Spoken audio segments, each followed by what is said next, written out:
We all have a sense of a personal bubble. If I come too close to you, Doug, like if I go to Texas right now and I walk in a room, there's a socially acceptable distance where we can chat. Hey, man, what's up? Cool. Had a great day. Yeah, it was nice. Did a podcast with Sly. We had fun, blah, blah, blah. If I start getting a bit too close, you're like, hey, well, back up, man. What's wrong with you? What's wrong with this Canadian guy? Right? You have a personal sense of a bubble. Now, I spent a few years, I lived in Asia for a while. And in some countries, they have no concept of a personal bubble. That for them, their sense of self stops at some countries, stop at the skin, not everywhere. So when you're on stage, when people feel that, oh my God, it's a contact sometimes. Can think of it like a laser focus, like energy contact of the outside of their bubble and the energy of the crowd. That's where the thing is inside their mind. Now, news flash, the bubble's not there. This is all imaginary.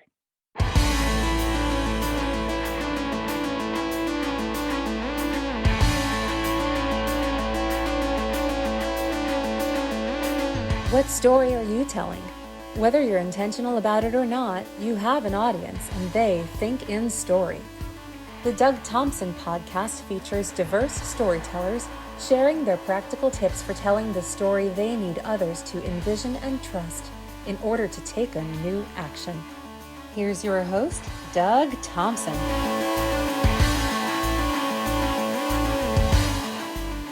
Hey, everybody. Welcome to another episode of the Doug Thompson podcast. I am your host, the Doug Thompson, or Doug Thompson. My mother calls me Doug Thompson, and I know I'm in trouble.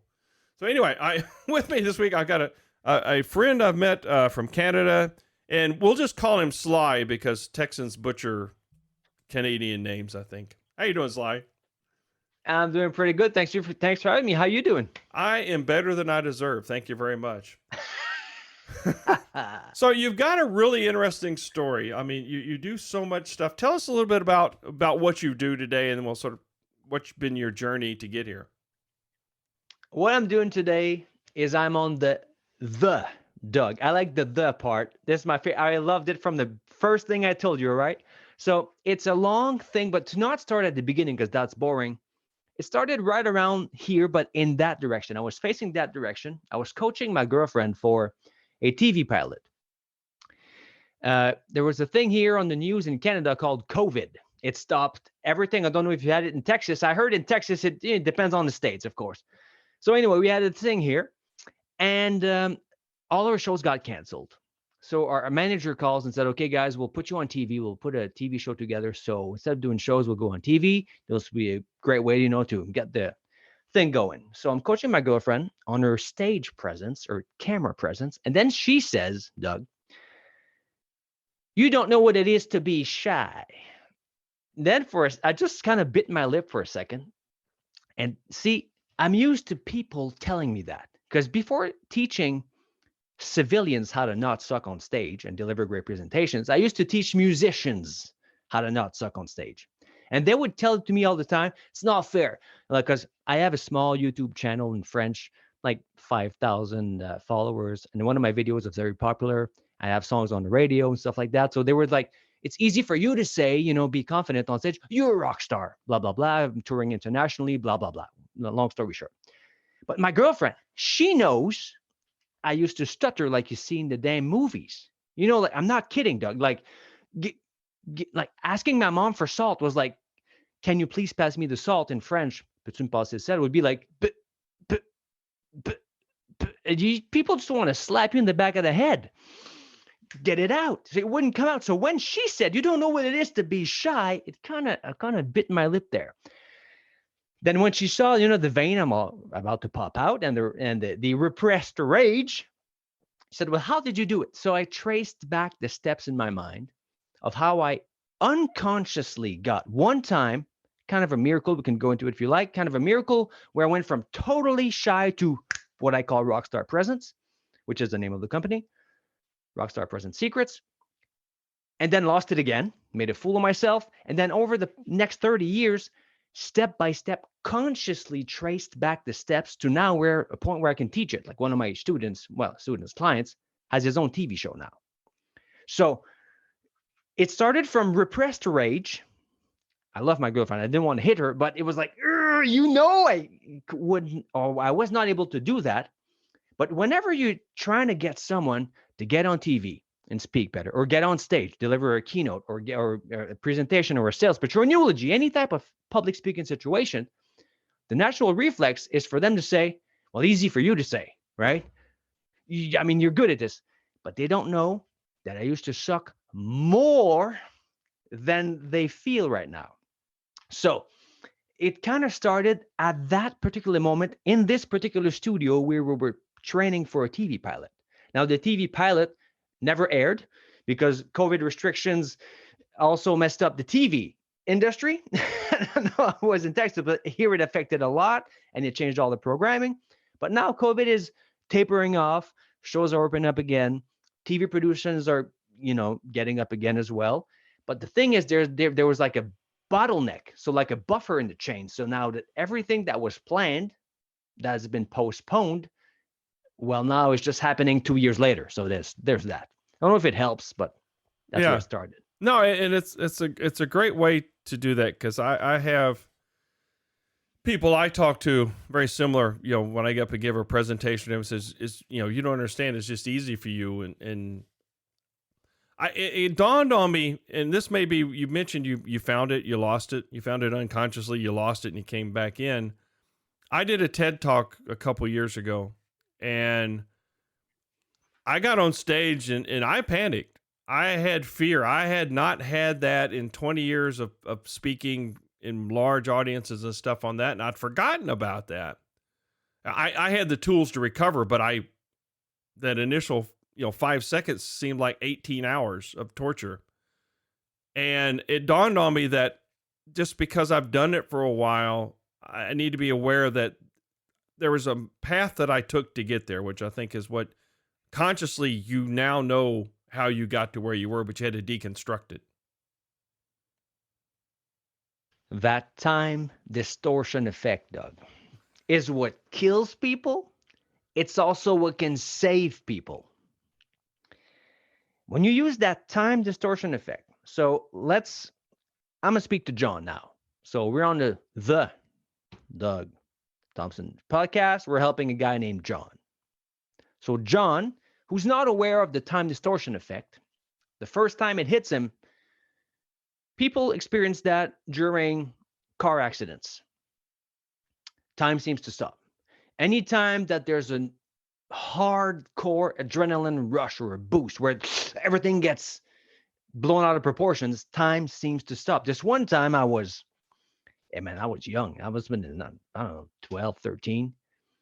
Two boys that I was babysitting at the time. I was not on babysitting duty at that particular moment, but I knew them because I had babysat them. If that's even a word in English. Is that the correct word? You babysat them. That's correct. Yeah, thanks. One of them was driving a lawn tractor. And then the other one was about to get run over by the lawn tractor that his big brother was driving. So in that instant, time stopped. I don't know what happened. No warm up. I'm not a deadlift kind of guy at 12 or 13, scrawny kid. Immediately jumped, grabbed the tractor with the left hand. I swear to God, Doug, the feeling of the weight of that tractor was like picking up a Kleenex box, and then pulling out the other one from underneath was like picking up a Kleenex from the box. Dropped it, left it there. That's the power. I call that using the power of show business. So that's the same energy that mothers lift cars because their kids are trapped underneath. So when someone goes on stage and they feel that rush of adrenaline, time distortion, and then the vision gets blurry, and then like the lens, the focus of your lens starts to shift, and you see the microphone bigger, and then sounds go wow, whoa. There's a bunch of phenomena that go there. If that's the first time he experiences that, he's freaking out. You've experienced it once, you know what it is. I got tricks, tools, and tips. I teach people actually how to use that, how to prepare for it. But now, this is how it can, kill you. But how it can save you is that if you know how to use that and you're on stage, you use it to create that effect calmly in people. So they feel at certain points in your presentation, I call them money shots, you have spaces where well, as you know, I come from show business. So we create magic moments in a show. So there's like a song, right? And then there's a build up, and then it goes, bing, there's a note or there's something, and then it's timed with the lights. So we don't have the lights and the show business aspect, but we frame the structures and the presentations in a way where you can create moments where it's as if for the audience, time stopped. Now, the traditional tricks are, breathe deep.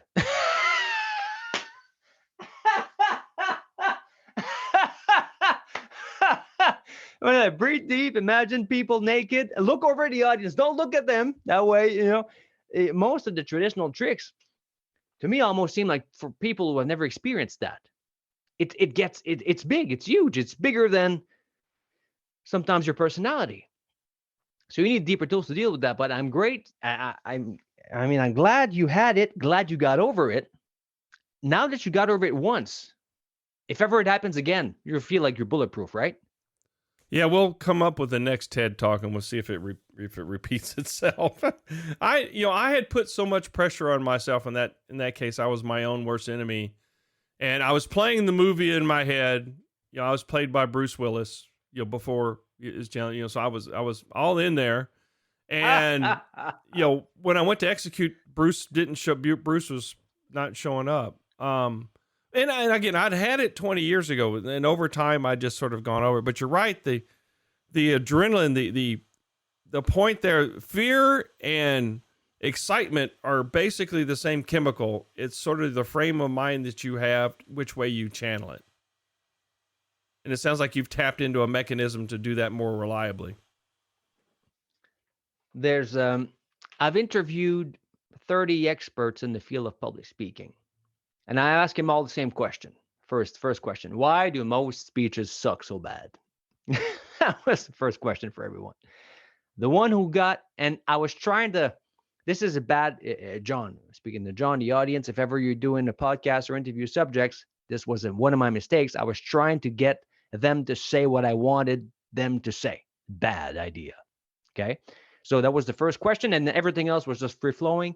If it were to be done again, I would not do that. But the first question was always the same. And the only person who got it right, not to mean that I said that it is right, but what I wanted to say, the only guy who got it right, boom, first time, like no hesitation, was Steve Lowell, the president of the Global Speakers Association.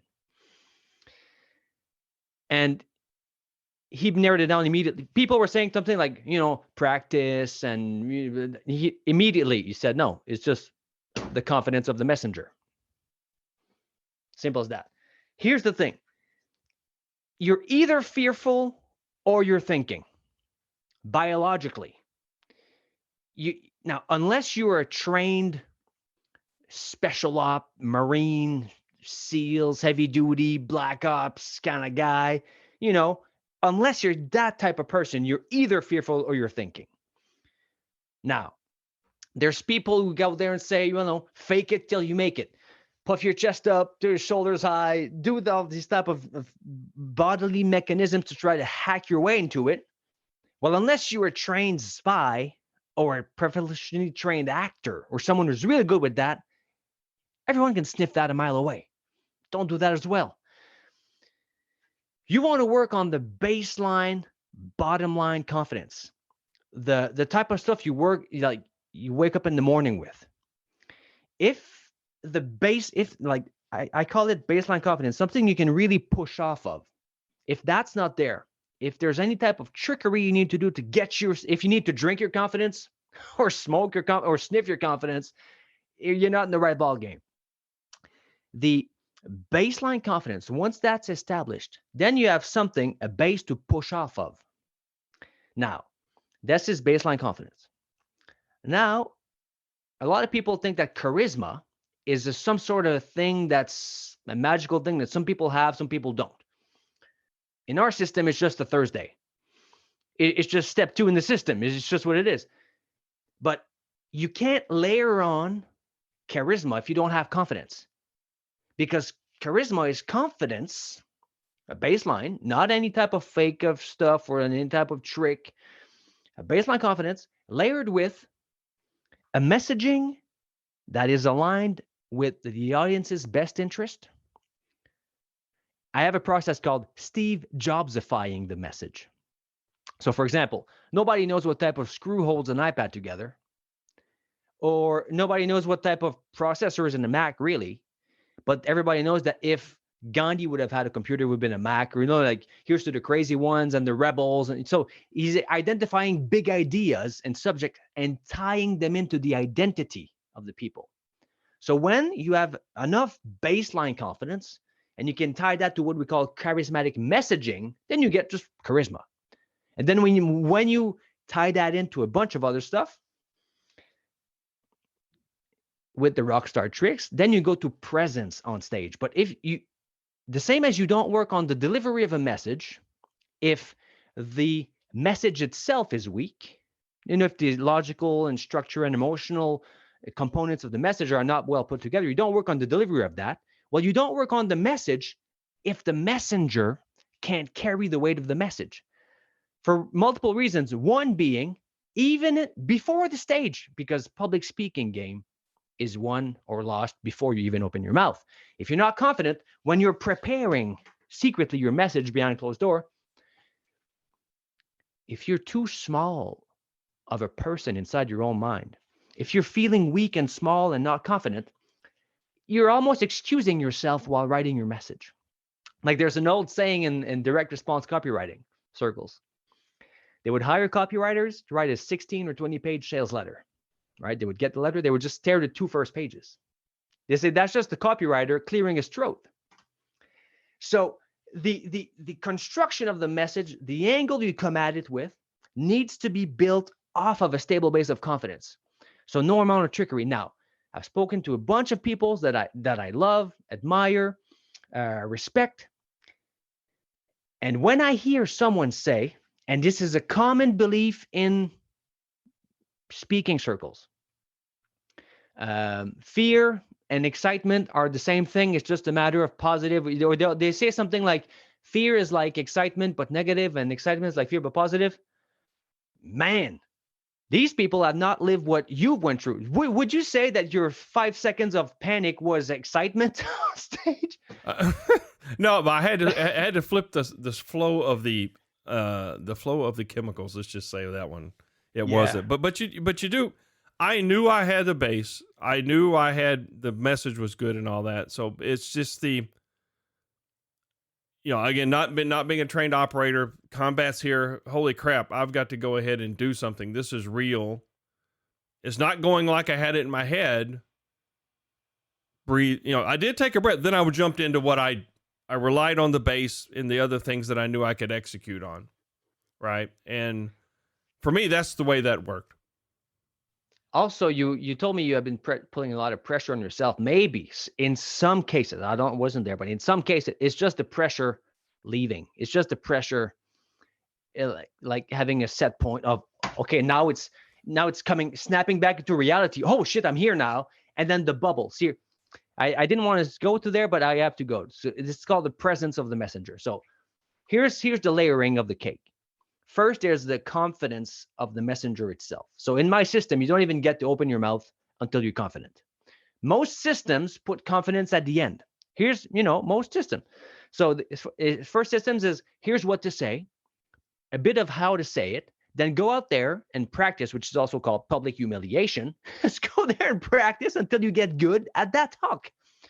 It's pretty much what it is. And then what happens with this is you will gain confidence in that one talk you practiced. My system is totally opposite. No. You don't even get to open your mouth before you're confident. You don't even get to write a word of an idea, of a drawing, of a mind map, of a beginning of a speech before you're at least 7 to 8 confident on a scale from 1 to 10, because it'll mess up your messaging. So then we move on to charisma, which is the messaging part, tie that in, blah, blah, blah, long story short. Now the presence of the messenger. Here's the formula for presence, which, by the way, I've had these panic attacks on stage, like the one that you have. I know what it is. Here's the formula.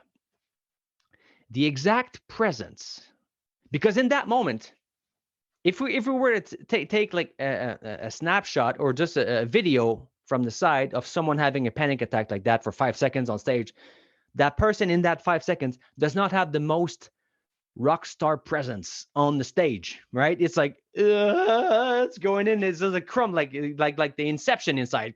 Well, there you go. So the formula is the exact percentage of your awareness that is inwardly focused dims the dimmer of your presence. So your stage presence is dimmed by the exact percentage that your awareness is focused internally. Now, you with the wherewithal, the experience, the balls, the know-how, the bravado in the moment, just I'm a muscle through this. You had the wherewithal to breathe and shift the chemicals. That's just you went back to external focus. So if 100% of your focus is external, meaning you look at them, you feel them, they perceive that person on stage as having great presence. They call it stage presence. That's what it is. And if that person is on stage wondering, here's a simple thought: is my fly open? Am I good enough? Is Bob impressed? Is my voice good enough? Did I say that right? Hey, that's not what I'm going to say. Anything that is internal, meaning me, it switches because now that's a big thing, Doug. A lot of people, one of their subconscious, unsaid strategies is to impress people on stage. Feel good, look good, impress someone in particular. A lot of times, someone in particular, and some people, someone who's not even in the room. A lot of people want to impress someone. They have someone in mind that from 10 years ago did something bad, and they're still trying to. So they're impressing someone that's not there. So anyway, so that means if that's part of the strategy, there needs to be a part of your awareness that is split outside from whatever you're doing, and that has a feedback loop to check if it's working. So there's the person. For TED Talks, it's horrible because one, they memorize. So it's a performance of memorization, stressed out, and a feedback loop of impressing someone. So the mind is juggling 3 balls. Meanwhile, he's trying to say what he's supposed to say on cue, on point, with the commas at the right place because it's memorized. It's horrible. So in that moment, the presence of the messenger, here's the thing. Just to give a quick glimpse into what happened the first time that kicked in for me. It was the first time that I felt, like we all have a sense of a personal bubble. If I come too close to you, Doug, like if I go to Texas right now and I walk in a room, there's a socially acceptable distance where we can chat. Hey, man, what's up? Cool. Had a great day. Yeah, it was nice. Did a podcast with Sly. We had fun, blah, blah, blah. If I start getting a bit too close, you're like, hey, well, back up, man. What's wrong with you? What's wrong with this Canadian guy, right? You have a personal sense of a bubble. Now, I spent a few years, I lived in Asia for a while. And in some countries, they have no concept of a personal bubble. That for them, their sense of self stops at some countries, stop at the skin, not everywhere. So when you're on stage, when people feel that, oh my God, it's a contact sometimes. Can think of it like a laser focus, like energy contact of the outside of their bubble and the energy of the crowd. That's where the thing is inside their mind. Now, newsflash, the bubble's not there. This is all imaginary. Now, that being said, if your imaginary bubble, somehow, because you worked with me or some other way or some other people, your bubble is bigger than the audience, your bubble is bigger than the room, well, then 2 things happen. 1, you don't have that hitting effect on you, so you don't feel like when there's no ice, you don't need an icebreaker at the beginning of your talk. So when your bubble is bigger than the audience, they're sitting in it. So 1, you feel comfortable, they feel comfortable. And 2, it's easier to bring them along wherever you're going because they're sitting inside your energetic bubble. So they feel seen, they feel heard, they feel understood because you look at them, you feel them, they're in your bubble, and you listen to them rather than you on the stage trying, have I been heard? Have I, did you understand? No, they get to feel understood. So that's my 2 cents about the bubble. Well, that was about $5 worth. So, I mean, that was actually really good.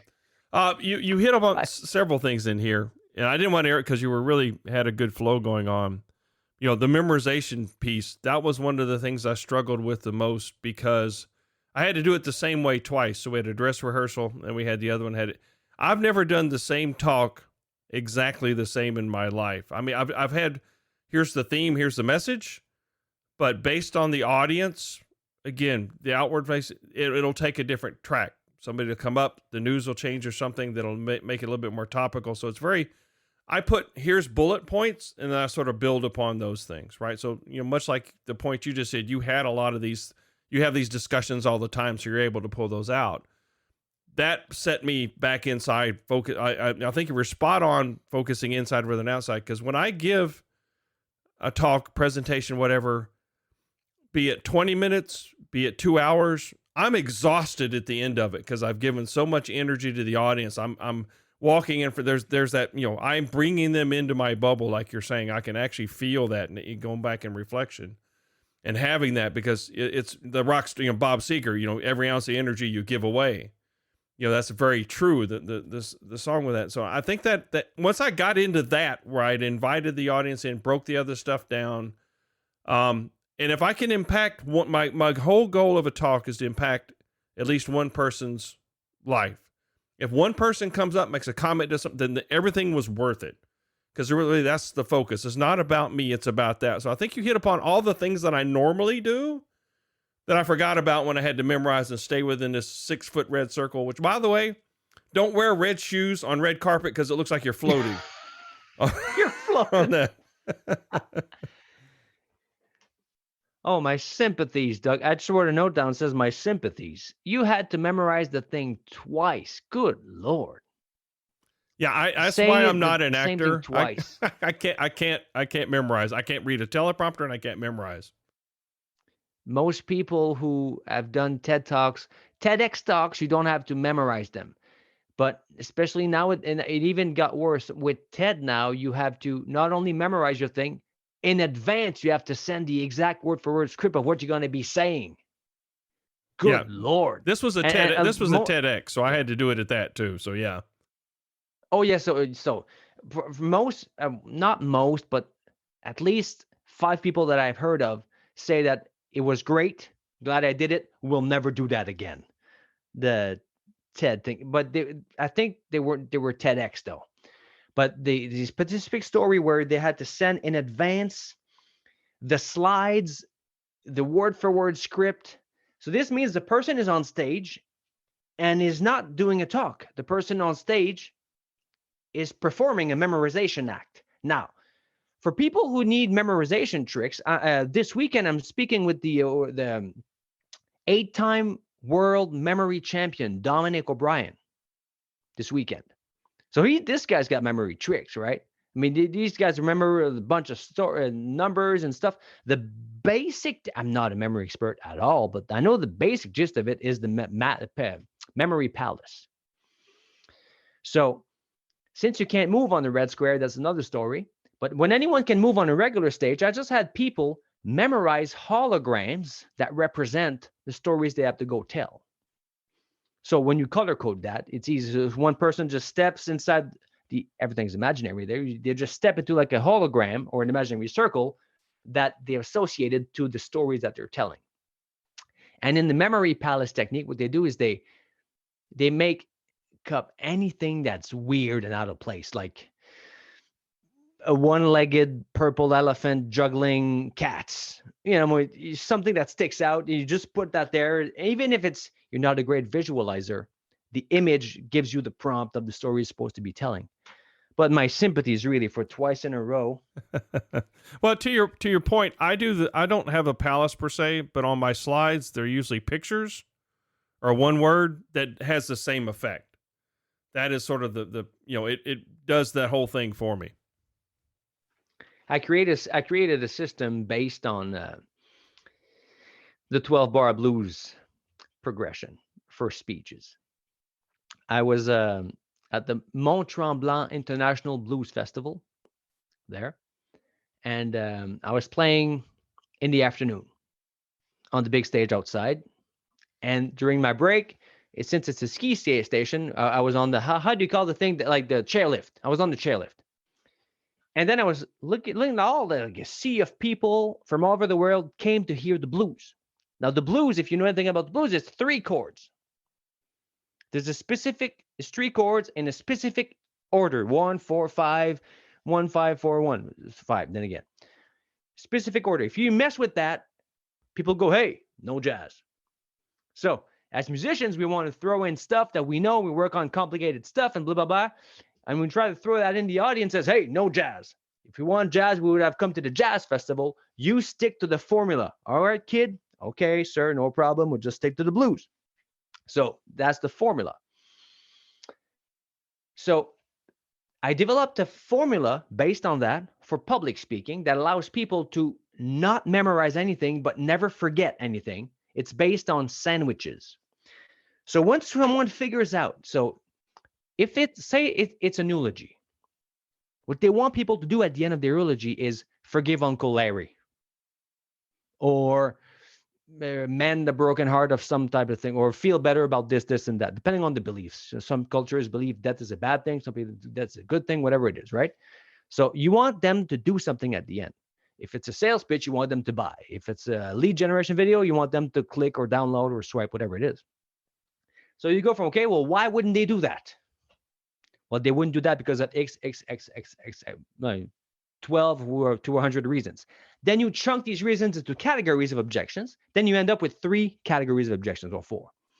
For every category of objection, you think back, okay, when in my life did I have a story, a movie, something that happened to me that made me shift the beliefs that are inherent to that objection, right? Then we go a few levels up, why, until you hit like, oh my God, I got it. So now, let's say it's the time where you were at your grandma's place, and then there was the thing about the cookie. So on your preparation sheet, it says grandma cookie. See, now the grandma cookie story, you can tell in 30 seconds, you can tell in 3 minutes, you can tell in 30 minutes if you have to, by filling in the blank, what was happening at that time, who was on TV, what was the show, what you were wearing, or just, there was grandma made a cookie, then somebody threw up, right? But so you have one category of objection, which is emphasized or debunked by the grandma cookie story. Then you need another one to sandwich it properly. So another story. So the other story was like, I don't know, let's say it was the time where the skateboard story.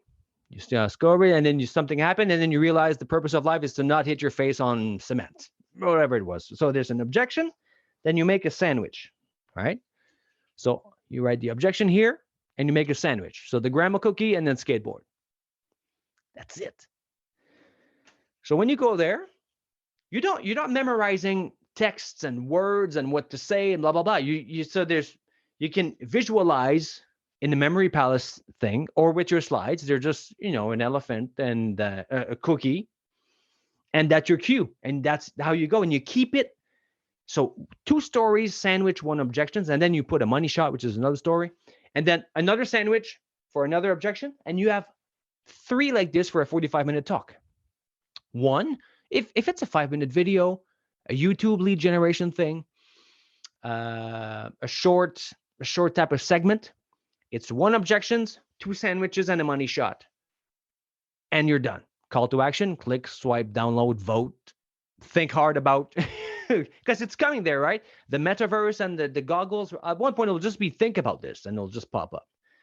So that way, people can cram a bunch of meaningful experiences that change deep-rooted beliefs that speak to the heart of an objection that prevents them from doing what you want them to do easily. No memorization. Plus, you get to throw in different stories, and now you start the combination of them. The grandma cookie story goes with the Cookie Monster story, goes with the time you went to Disney, and all of a sudden you got like all you can eat. No memorization, and you just follow the formula, like the blues progression. Yeah. Now I'm hungry. Cookie Monster. You made me hunt cookies and sandwiches because it's getting towards the end of the day. So that is a taste of the work that you can do with people. I mean, I think it's fantastic. I took a whole lot out of this discussion. to be able to break down a story, as you say, you can build confidence should come very early on. It's not because, again, you've fallen down and skinned your knees so many times. It's you've got confidence early on. I like that, bringing that up to there earlier on in the process. And I love your progression to do that. And the blues was a great great. We don't want jazz. I don't. Yeah, no, people literally say that. No jazz. They really say that. That's Good amazing. Lord. So what's the best way for people that they want to learn to be better, get more confidence, say that it's, so people can say of you that it's easy for you because you're a rock star? How's the best way to get a hold of you? Best way to get a hold of me, if you're listening to this like on audio form, you type in nextlevelpublicspeaking.com as it's written. And if you're watching this audio form, or there's a link where you can click, just click on the link in the show notes, and it'll give you can download a checklist. I call it your personal safe face insurance policy. Now, Doug, there's 17 items on the checklist, okay? If John, the audience, if you can check the first one on that list, you're 80% of the way there in 1 second. If you cannot check the first one on the list, stop there. Don't mess with anything else because it'll affect everything else downstream. Check that first one, you're 80% of the way there. If you can't check it, you also get 3 imposter syndrome crushers, and I'll send you also a thing called the 9 most expensive speaking mistakes you're probably making and how to avoid them for free. I'm definitely going to sign up for that because, again, you're a great teacher. I learned a lot from the podcast, the time we spent together. And don't be surprised if you have an inbound from me. Hey, I've got a TED Talk. Please talk me out of it. Again. Oh, thank you so much. What I love about being French, Canadian, and doing interviews like this is I get to hear expressions for the first time that for you is like old news. I'm freaking out. I just learned a new one today. That's going to give you an example. The first time I heard all that in a bag of chips was just a few months ago. I thought it was the best thing ever. Now, I just heard today, skinned your knees. I never heard that expression. Oh, Love it. I can show you the scars. Sorry? I can show you the scars. It comes from falling off the skateboard story. So. Oh, man, I never heard that. So this one, I just wrote it down. Learn something new every day. Wow, that's what we're all here for, is to learn something new every day. And you, my friend, you're going back to the way when I want to speak to people, you've impacted me in a positive way of where there'll be some different actions taken. So thank you for your help. You're being a guest on here, and good luck. Good luck this weekend with the memorization, because I've seen those guys and they're amazing. Yeah, it's there's a memorization expert. There's a note-taking expert. There's a how to deal with bully expert and a public speaking expert, which is me, and it's for the kids. Cool. So how to deal with bullies, how to memorize stuff, how to take notes, and then how to speak. Yeah, that's what we really needed back in schools, is they don't have that. And the smartphone was the worst invention ever for degrading our ability to communicate with other people. My Lord. You know what I did with my cell phone, Doug? In 2012, I put the phone and the charger in a plastic bag and I left it there. So 2020, so in December it'll be 10 years. Wow. I have to surgically remove that from my body at the moment. So thanks a lot, Sly. Have a great weekend. Thank you for having me. This has been great. Bye, everybody. Bye.